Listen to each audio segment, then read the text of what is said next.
assiste par rapport à 2024 à une croissance très importante. On a quasiment doublé le nombre de mules interpellées. On voit arriver des filières maintenant d'Asie avec des quantités importantes de cannabis. Par exemple, ça c'est assez nouveau. On a toujours également des mules qui, elles, arrivent de l'Hexagone. Là, on est plutôt sur des produits cocaïne, drogue dure.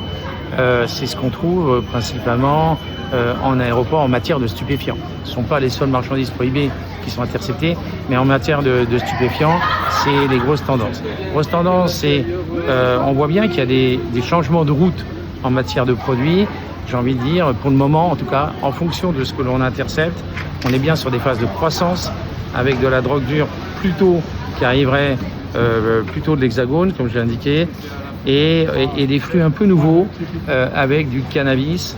Alors on peut peut-être l'expliquer parce que il y a des modifications réglementaires dans certains pays. On voit bien en tout cas que sur le cannabis, parfois le produit peut être autorisé dans certaines conditions. Et ce qui fait qu'on voit apparaître des flux que nous, on n'avait pas, tout simplement parce que ce qui est autorisé dans un pays ne l'est pas en tout cas sur notre territoire.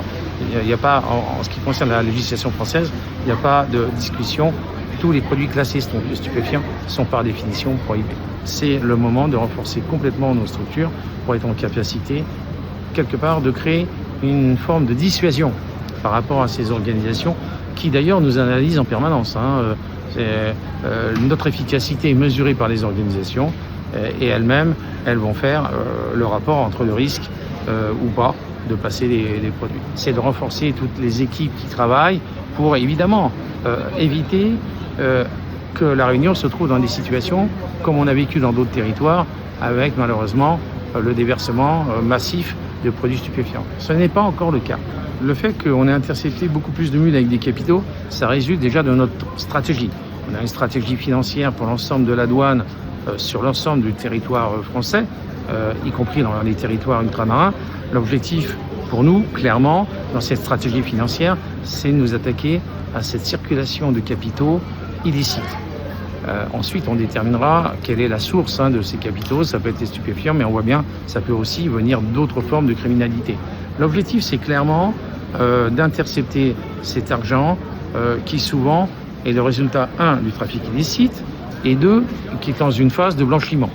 L'objectif des douaniers, évidemment, c'est mettre la main dessus. Donc, évidemment, notre stratégie commence à payer. D'ailleurs, comme je vous l'ai dit, on s'est doté d'un cash dog ici sur cette brigade et on commence à avoir des résultats très significatifs.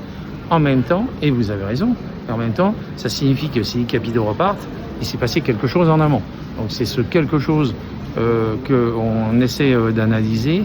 Mais comme je vous l'ai dit, les capitaux, tous les capitaux d'ici qui repartent ne sont pas forcément la résultante d'un trafic de stupéfiants.